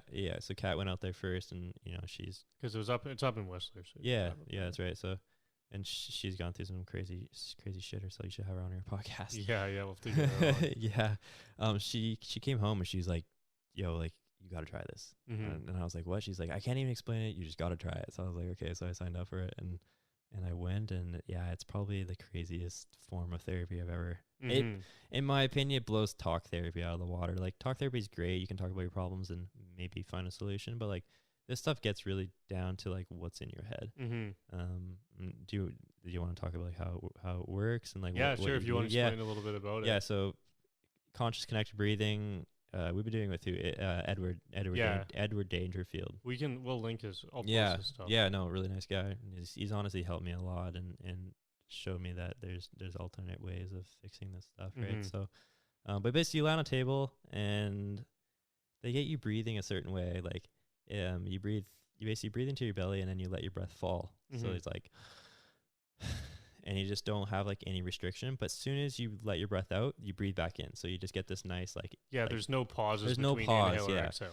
So the sessions are they're an hour long. Yeah, I think they're about an hour long. And you lie on this table and they guide you through it, and they use their hand, or Ed will use his hands to guide your belly through it, and eventually like I wouldn't say you lose consciousness. Like, I don't know how you experience this, but like you still know he's there, you still hear, but like you just kind of check out. You kind of just check out, like you're in like a light sleep or like a weird dream, and weird shit happens. Like for me, like we did that rebirth, because one of the first things he asked me was like, "Were you born not breathing?" And I was like, "Actually, my parents have told me that I was born not breathing." He's like, "Hey, so what happens with that? Like your first entry into the world is you like not breathing, and then the first thing you do is panic. Yeah, because they get all the mucus out of you, and then you're like, and you panic, and so you're like this." You're like this minute one baby, and you're like you entered the world like already freaking the fuck out, right? So we did a rebirth, and he like held my head like how it would be coming out of like the canal and like all this crazy shit, and I freaked out. Like I was breathing, and then I was like crying, and then I was like yelling, and like and it's like I knew I was doing it, but I couldn't even like stop it. Like it just naturally was coming out. It didn't feel awkward. It wasn't like, oh, I'm yelling and freaking out in front of this guy I just met. Like you're just he guides you into this weird state, and you reach things that are in your, I think you're tapping your subconsciousness. And yeah, man, like I've been pretty hooked, although I'm having a really hard time doing it at home still. Yeah, I find it hard to do it on my own. I really like to do the one-on-one sessions because he will guide your breath, and I like it's easier because he'll put his hands on you where he wants you to breathe, and he can read. Yeah. So I definitely I find those quite valuable. But yeah, and what I find really interesting too is when you're breathing, like he'll be able to tell you where you're not getting a lot of breath into, like if it's your upper belly or maybe it's your pelvis. I didn't even know you could breathe into your pelvis. Like he's like, hey, you're not breathing into your pelvis, and he like, I don't know how I think he even just pushes down there. And like it's kind of close to my nuts, right? What are you doing down there? But yeah, and then I'm like, once you're like, holy shit, and like, and now I'm starting to think like all those deadlifts I did, and like all those like squats and stuff, and like I wasn't even bracing my pelvis or my stomach properly until after I figured out this breathwork stuff. But yeah, it's a super crazy practice, and I would recommend everyone try it. It's definitely I think I've had like a spiritual awakening since I've done it. Yeah, and I've gotten. You've definitely got to go into it open-minded. Like you can't be the kind of the kind of people that it attracts is definitely like different people. yeah. Like, and what is different, but like when I go, I feel like I'm like one of the only ones that I'm usually the youngest. I actually I am the youngest so far that I've any sessions, any group circles I've gone to, or even the retreat we went on to. I was the youngest. But yeah, it's normally like the hippie style people, right? Like the dreads or people that are already like into Buddhism, or it attracts like those kind of people. So like for me or you to go, I don't know what they're thinking. They're like, whoa. Yeah, I mean, I think I noticed too, it's a lot of like entrepreneurs as well. Like, well, when we did the men's retreat. Yeah, that was at the men's retreat. Yeah, for sure. Because, I mean, I don't go to a lot of the breast circles. Yeah, the breast circles are a little different. Yeah, I feel like it's a lot of yogi style people that kind of go to that too, maybe. Yeah, I don't know. It's a mix. I don't really go. But yeah, I've been to all 3 locations. I did one in Whistler, did one in Squamish and downtown. And the one closer to like as it goes closer to Whistler, it attracts like more of those types of people. Yeah. But the one downtown was pretty normal, and you're right. The men's retreat was all just normal dudes. So yeah. And again, it's not normal. It's just different. Yeah, I guess just kind of like more relatable. And honestly, I wouldn't say I'm going that way, but like I'm starting to be more like, I wouldn't say like hippie, but just starting to have like a more open mind and like willing to try like different stuff like meditation and breath work and kind of like maybe they're onto something, because like those people are really chill, Yeah. like really chill. Like if you like Zach, right? You talk to Zach, like dude, like you're on another level, or even Ed, but especially Zach, like they're just so calm. Yeah. And you're like, well, if I could be that, like, you know how clear you could think if you're that calm all day. So Yeah. I wish I could do it at home more consistently, and I guess it's just something I'm choosing not to do, because you really have the choice whether you wake up and do it just like you brush your teeth or go to the gym, right? But you know, we can talk about it now or later, but since my mom died, I came back from that men's retreat we did. When did we even do it? It was the mid-July? Was June, it mid-June? Yeah. June or like July. 13, 14, 15, 16 or something like that. Yeah. So like 2 months ago. Yeah, I came back from that retreat, and then my mom died like a few days later. So I felt like anything that I learned at that retreat kind of got thrown out the window almost. So Yeah, I mean, it's just, fuck, I feel like you've had so many things that just keep piling. It's like you get good and then something happens again. Yeah. And I mean, I don't know. I can't imagine how that feels. I've never had to deal with that. Yeah, for sure. So, so I know we're all over the place, and that's just how my brain is working right now, but we'll just roll with it. Yeah, so currently I have really bad anxiety. Like, do you want to just talk about kind of where you're at right now for a little bit? And then so just super bad. Like, I'm not, like, I haven't slept right in a couple years. Mm-hmm. I haven't slept at all, like, this last month and a half since my mom died. And then the 6 months before my mom died, really, really, you know, if he sleeps. And even on that retreat, I was like, we're doing all that breath work and feeling really calm and like getting into like a really good state and still not sleeping. So it'd be nice to try to figure that out. But basically, like after the whole veggie thing about Christmas time, started feeling pretty good. And then, man, like my world just got flipped upside down. Like I left my job, or I had some arguments where I was working with the management, which gave me anxiety. And then I ended up quitting my job, which actually feels really good. We talked about that before, when you could just like see you later. Like it's actually like a pretty good feeling. I think you said it's like one of your favorite things to do. It's one of my best feelings, getting to quit a job or Yeah. So I did that, quit my job. Oh, actually, shortly before that, I went on the Christmas party with who I was working for, and I drank some THC tea, like infused tea, and I know I can't smoke; it freaks me out. And I was actually going on a blind date for the Christmas party. So a buddy of mine's wife's friend, he was like, "Hey, do you have a date for the Christmas party?" I'm like, "No." He's like, "Do you want one?" I was like, "Yeah, sure." And I was actually like confident enough and anxiety free enough that I was willing to dive into that, which like that would normally like set me off. Yeah. So I go to this thing, and like, I don't know, the chick's super hot. Super hot, and totally, I was like, oh fuck, like I'm super intimidated, big old fake, you know. There was like, hey, you want some THC tea? And I drank this tea, and he gave me half the dose they were taking, and I knew I shouldn't done it. I just like, I kind of wanted to just fit in. And you get in the moment. Yeah, we're talking like this last December. Yeah, this happened, so like not that long ago, like no. like 8 or 9 months ago. And I did it, or I drank some of the tea, and then like within half an hour, I was like, oh fuck, like I shouldn't have done that. Like, I just started getting paranoid, anxious, and like it's like the anxiety tenfold. Like, you start feeling weird, your body starts feeling weird. I don't know, it's probably normal shit, but like for me, I just don't, like you said earlier, I don't like to not feel like myself. It's like snowballing. And I don't feel like myself on a normal basis. Yeah, a lot of the time, right? So you're just kind of trying to decipher the whole time. Yeah, so like we did this Christmas party, was at a hotel, we did it, and like I was so awkward and I didn't even want to be there. Like within half an hour, I remember getting in the elevator and it dropping, and I like grabbed on, and I was like, holy shit, I am like I'm stoned or I'm ripped or whatever. And my buddy was like it was a pretty like big corporate thing, right? And he's like shh, like don't like, you know. Yeah. He's like, shut the hell up. Yeah, shut the fuck up.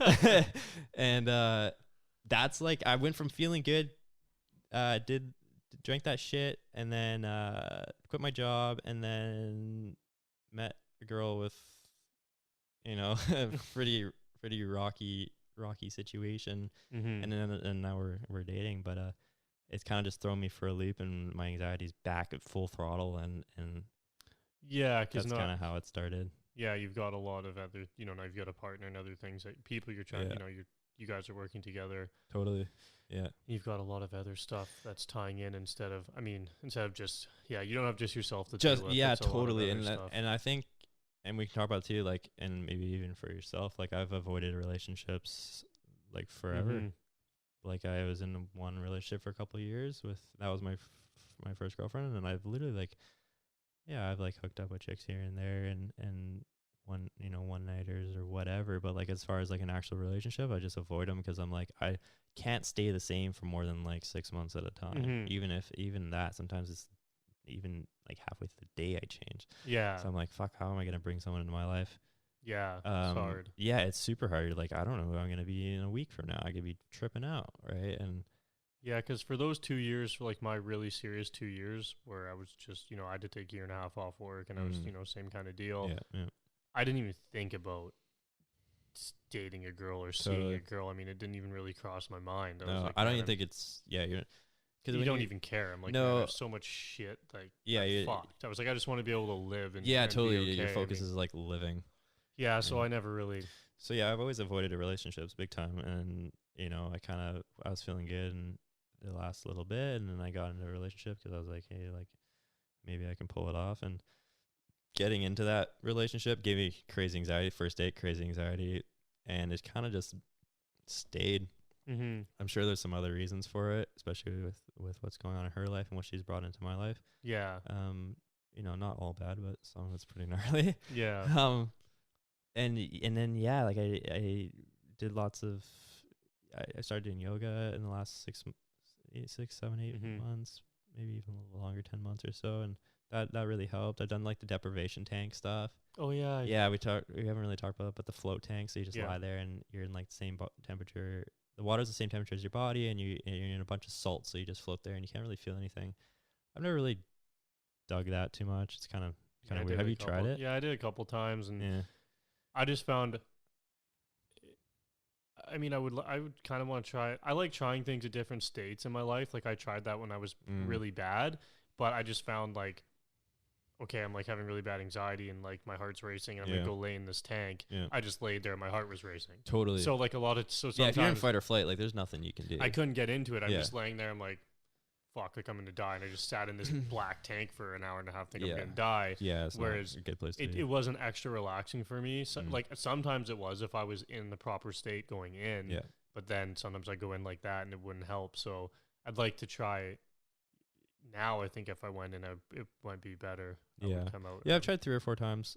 I had a really good sleep once, which is weird because I'm such a not a good sleeper, but to the point that like they try to wake me up, knock on the door and everything, and then they end up just leaving me there for like 3 or 4 hours until like they literally had to close, and then they're like banging on the door. Bro, wake up. I just like they're like probably like, is this guy fucking dead in here? Yeah. But yeah, it's I'm not a huge fan. I watch a lot of Joe Rogan stuff, and he's a really big fan of it, and maybe I'll try it again one day. But the one just down the street here is no longer. So yeah, they're just gone now. Yeah. Where are we going with that originally? We're just talking about the holistic stuff and whatever else. I mean, So we were just talking about kind of where you're at now. Yeah, where I'm at now. Yeah, so it's been a hectic 6-7 months of full-on anxiety and not sleeping. And I think not sleeping fucks you up. Mm-hmm. And it's a really weird thing because it's like a lot of people are like, what do you mean you can't sleep? You're a pretty good sleeper, right? Yeah, and that's something that I've never had experience with too. So when when we talk about that, I have nothing. Yeah. I don't know. I'm like, man, even when my worst, the sleeping was like my go-to thing. If I was bad, like what I basically just like fought every day to make it through the day. So I was like, I make it through the day. I go to bed, and every day I just like prayed that, like, I mean, I didn't literally pray. I'm not like religious, but I would just like wish that, like I'll go to bed tomorrow, wake up, and I'll be fine. Mm-hmm. And it was funny though, because in the mornings I would wake up, and for like literally like 60 seconds, I would feel like completely normal, and then it would just come over me again. Yeah. And like I lived for that like 30 seconds every morning that I felt good. And so every day it was just a fight to live that day to go to sleep. And I've never had issues sleeping. So when we started talking about that with you, I was like, I don't even know where to start. Well, I've always been a poor sleeper. Like even since I was a little kid, Mm-hmm. I slept in my parents' bed, like full on, probably till I was like 7, 8, 9 years old. Which is like I don't even know what grade you're in at that point, but like you're old enough to not sleep in your parents' bed. And like now with the conscious connected breathing and like, you know, when you do that stuff, you pull stuff out of your head that's been in there for a long time. And I'm starting to realize I've been in terror my whole life, or I've been in fight or flight my whole life. So, I've always been a poor sleeper, and even all the way up until I left my parents' house, like I'd leave my door open, and like I would just kind of listen to their TV if they had a TV playing, and kind of just try not to be in my head, and then eventually I fall asleep. But lately, or you know, I've gone through episodes of like being a great sleeper, and but lately, like I so can't sleep that it's like I go days where, and I shouldn't say I don't fully sleep. I want to get an hour. You know, I even bought like a Fitbit, and even that thing's like, dude, you don't fucking sleep. Like, it's like, oh, you got like 17 minutes of REM and like 12 minutes of deep sleep tonight. And it's like, I think you're supposed to get like 2.5 hours of each, or like an hour and a half and 2 hours, something like that. But yeah, the minimum. And I'm starting to like if I haven't slept right my whole life, and I grew up in a hectic situation, hectic environment, hectic parents, blah blah blah, like. I know if you don't sleep, like a lot of things can happen, right? Or it can like make you sick, and like every function in your body can work differently, and your hormones don't get released at certain times and all that stuff. So yeah, you know, maybe like it's sleep. Definitely right? part of it. Big part of it. The odd few months where I'm sleeping really good, it's also the odd few months that I don't have anxiety, and like, and I've kind of just started realizing that recently, that like, man, if I could, I actually got sleeping pills yesterday for the first time ever. Oh, really? Like natural ones? No. The real deal. Zopiclone. I'm honestly scared to death of taking them. So I haven't yet. Yeah, I got them yesterday. I didn't take them last night because I didn't want to have like any crazy like all night freak out episode before coming to do this podcast with you. Oh, yeah. I was like, I think tonight I'm gonna try it. Try half of one or something. But yeah, see what happens. Yeah, like you've been struggling a lot with the sleep lately. Oh man, it's bad. And like did the retreat, learned a bunch of stuff, had a bunch of like it was like a spiritual awakening. Like I remember both of us are like, holy shit, like we're realizing a bunch of stuff because we're doing so much conscious connected breathing. We did sweat lodge as well on that retreat. Sweat lodge. And just journaling and all that that kind of stuff. And then I came home, and like 6 days later my mom died. So yeah, like I've always felt like something really bad is gonna happen. I don't know if that's just an anxiety thing or what, but like now something like legitimately bad has happened, and it's a whole new level. And now my anxiety was already super bad. I have a journal from 7 months, like the last 7 months. My mom's only been gone for a month and a few days, and now anybody I see is like, oh, because your mom died. It's like, no, dude, like this is like 20 years. Yeah. Or like. It's just another added thing on top now totally that you have to deal with. Totally. Yeah. And it's like, oh, it's you know, your stomach's not working because you're grieving. It's like, no, dude, I had diarrhea for 7 months before my mom died. Like, it's not because my mom died. Yeah. So yeah, the mental health stuff's really, really tough. And you're right. You're talking about Googling stuff earlier. I'm really bad for that. And even growing up, my parents would call me a hypochondriac. I thought I was going to get SARS and like mad cow and any disease that I would hear about. I'm like, oh, I'm getting that. Or I see like the ER show on TV. Yeah. And like I've like a heart surgery, and I'm like, oh fuck, like I'm next. I'm like, I'm gonna be on this fucking show getting heart surgery. So I've always been like that my whole life. I wish I wasn't like that, because you know, even Kat the other day is like, dude, you gotta stop looking shit up. Like, because I'll look something up and I'll be like, I haven't done it in years. Oh really? I'm still super bad, because you know, like I said, like I've had diarrhea for 7 months, like, and I'm starting to feel like I've lost 38 pounds in the last like year or so, and a lot of it was muscle. And I'm like, man, there's got to be something wrong with me. Like, there's no way anxiety and stuff can make you lose that much weight. There's no way anxiety can make you not sleep. But maybe it can. Like, yeah, maybe I do need to be on medication, right? Like, I've tried a lot of stuff, and like, I've given it a really good go, and I'm just getting to the point that I just kind of want my life back. Ride my bikes and just do normal stuff and hang out with my buddies and stuff. And it's you know, battling with anxiety day in and day out, it's there's days I don't want to be here, straight up. There's like even a few days ago, I was just like, fuck, I'm gonna go to the forest and go hang myself. Like, it's just getting way too fucking out of hand. Yeah. So yeah, it's been a road, and I don't know, keep grinding, keep pushing away at it. But I wish there was a magic pill. I wish there was something you could just fully do to like not feel like you're living in terror. Yeah, I think we all do, man. It's definitely a crazy road, and I don't know, a lot of times it's really hard to see the end. Yeah. It's also hard to see other people go through it. I mean, when you have it, like when you like for you seeing me go through, you're probably like, even the other day, you're like, fuck, I wish there was something I could do to, like, you've told me everything. You've told me what you've done. I've read the same books. I've tried the food. I've tried yoga, acupuncture, massage, breath work. We did that reading with Carolyn. Oh yeah, energy readings. Yeah, we did that energy reading on Salt Spring Island, and that was crazy. Yeah, we could talk a little bit about that. That was super gnarly. I think, like, I don't know. For me, like you said, it's hard to watch other people go through, and I think that's, for me, that's the hardest part. Especially with you, fuck, man. Like, when you send me the messages, sometimes I look at it and I'm just like, yeah, fuck, like, yeah, you don't reply, and I know I don't take it to heart, because I'm like, I'll send you something that's like looking for an answer, and you're probably just like on your bike or something. You're like, I feel that, but like, no, like, I don't know what the fuck to tell you. I mean, yeah, I just really wish I had the answer, or had something that I could say. I mean, I know exactly how you feel, and all that stuff, but I mean, yeah, like, I've literally given you everything that I know, and for that, it's really hard for me, because I don't know what else to do, and you know, you don't want to see your friend going through that kind of stuff, and and you know, at the end of the day, like, I really just want to help as many people as I can, and it's just really tough, and I mean, I don't know, I just feel like, yeah, I've, like, just watching from the outside, I'm like, man, like, you're trying everything, and I know you're doing whatever you can, and that's really hard for me to see. I genuinely try everything. Like, yeah, you know, I haven't done psychedelics yet. I'm kind of interested in like microdosing shrooms. Maybe that would help.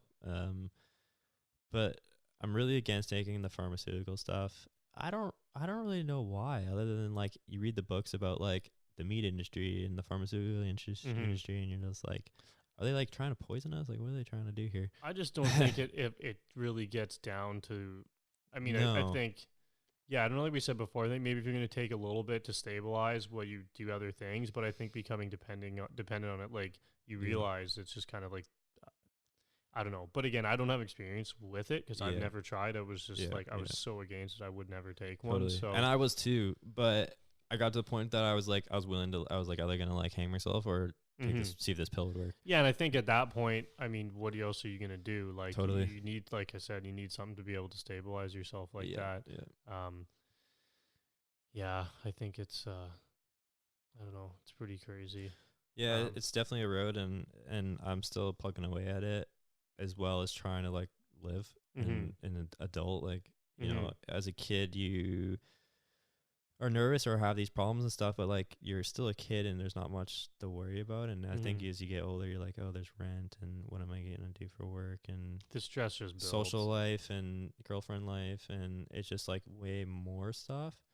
And something I keep doing too is, when I get better, I like start working, and I'll flip cars and start like, you know, getting some money in, and I'll buy bikes and cars and drifting and this and that, and I'll have all this physical stuff, and then I'll get anxiety, and I literally can't upkeep what I just built again. Like, I'll have like my 2 bikes and car and this and all this stuff, and all my buddies that I just kind of like made, and then now I'm like, I don't want to do any of that stuff again, and it's kind of hard to do that wave, right? Like, do a year of good, and then a year of complete crap, where you're like, everyone's like, people are like, where are you? Like, what have you been doing? And it's like, I don't know. I do a lot of nothing. Yeah. Right? Well, I wouldn't say nothing. I mean, I feel like you're constantly working on you know, doing whatever you can to but get better. As far as like stuff that like fun stuff, like when I have anxiety, I stop doing fun stuff, and I don't know if that's depression. I just, like, for instance, right now, like, my super motorbike's pretty much ready to go, and I know you've been wanting to go for rides, and it's just sitting in the garage. I think I need to do one more little thing on it. Yeah, and I just but- have no interest in riding it. Like I just mean, don't care. Yeah, I had the same thing when I was going through that stuff. I just stopped caring because I wasn't really in a place to ride. Like Yeah. I don't know, I just felt like I had so much other shit going on that I Mm. wanted to figure out before I got back into that kind of stuff. Yeah, yeah. It just I stopped giving a shit about any of it. Something too, when I have really bad anxiety, like I can't handle adrenaline. Mm-hmm. Like Yeah. like I'll have adrenaline all day, like at a certain level, and then like I went drifting with Kyle Wallstrom, and he lent me his spare car, and that was awesome. And I drove for like 6 hours, but like I was pretty much having a panic attack the whole fucking time, and Mhm. and I was, you know, he brought me so he could learn how to be like a chase car, and every time we do a lap, and I go back into the lineup waiting to go out again, and I would be doing breath work. I'd be like just trying to calm my heart rate, trying to calm. Mhm. And of course that stuff's going to jack you up, but like when you're in a state of you're already in that state on a daily basis, anything extra is like it's just too overwhelming. And honestly, like going drifting that one day, I think it was a few weeks ago, it put me out for like 3 days. Mhm. I was actually supposed to go to another event with him. We did it in Monroe, Washington. We were supposed to go to the island, to Victoria the next day, and I was so burnt out from drifting, just the adrenaline and the you know, being in fight or flight the whole day. And then I didn't sleep that night because I'm so wired, and I'm like, Yeah. so it's definitely hard to do anything. And everything, I think everything we do for fun is adrenaline Mhm. pumping. Yeah, pretty Like much. everything I enjoy is like how can we like what can we do that's gonna like, you know, Mhm. get that going. But when you have it going all day, it's the last thing you want to do. Yeah. So It's hard. yeah, it's definitely hard. I'd rather just read a book and just chill by a lake right now, and Mhm. try to like not be in that way. And I remember even at the retreat, after a few days, we got into a state where we're both like, I totally respect this, totally love it, totally think it's rad, but I'm like, I want to go ride my bike. I Mhm. need to do something to like, and it's weird because it's like I just spent 6 months trying to get out of that state, get out of it for 2 days, and I almost like am addicted to it. Yeah, I think like what you said about how the adrenaline builds up when you can't handle it. I would have the same thing. Even last year, I would go and ride my supermoto on the Yep. street, and I just like last year my anxiety was pretty bad still because I'd been drinking a lot and that kind of Yeah. stuff. And I'd get on the thing, and then boom, my heart would start going. I'd be like all freaking out, Yeah. and then I'd get off it, and I'd still be the same. Like the rest of the night, I'd be like all like jacked up Mhm. and not in a good way. Whereas like I don't know, it takes a while to get to that place where you'll be able to enjoy it again, I think. Totally. And like I'm at the point where I pretty much just want to sell it, and I'm like is Yeah, that maybe- going to be the worst decision ever? I guess I could always buy another Well, one. that's the thing. Yeah, I mean, it's you just can't a thing, value right? that stuff too much because Yeah. it's like whatever. No, Fuck totally. Your car, your truck, your house. Fucking buy another one whenever the hell you want. Yeah. Yeah, reason. my main focus is just trying to feel consistent on a daily Mhm. basis, I think, and trying to learn how to not be in fight or flight. You know, and the breath work helps, but it's really hard to do at home, for at least for me. Yeah. And I think you talked a little bit about that, but and especially since my mom died, I get like 10 deep breaths in, and I start crying right away. Yeah. And it's weird because I'm not even really thinking about it. It just comes up. It just comes up, and I think that's normal because I watched Kat go through that. You know, Mhm. when we started dating, she was doing she's still grieving, but and I kind of didn't understand it because we'd be like having a good time, and then she'd be in like a ball of snot Yeah. and tears, and I was just like, how can you do that? But now I'm doing it, and I'm like, oh shit, like yeah, it totally does happen. Like you're fine one second, and then like you're a mess the next. So Mhm. that's a whole new level that's been added to this. Is my mom dying is Yeah. absolutely insane. So Yeah. So you definitely got a lot going on right now. yeah. I mean, I guess to maybe kind of close it down, like what are your sort of next steps? Like what are you going to be focusing on the next little bit here, you think? Trying to work consistently Yeah. would probably be it would not probably it'd be a really good one.